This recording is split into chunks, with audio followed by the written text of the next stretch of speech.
Hi, everyone, and welcome to day 56 of the Feathered Quest. Today's bird is the snowy egret. Snowy egrets will sometimes use their large feet to stir up the bottom of creek beds and flush prey. Let's go find that daily feather.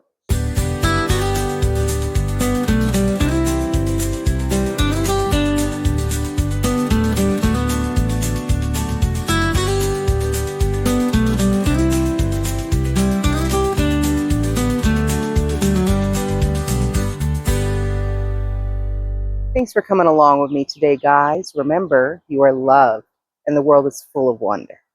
So, did we find our bird of the day?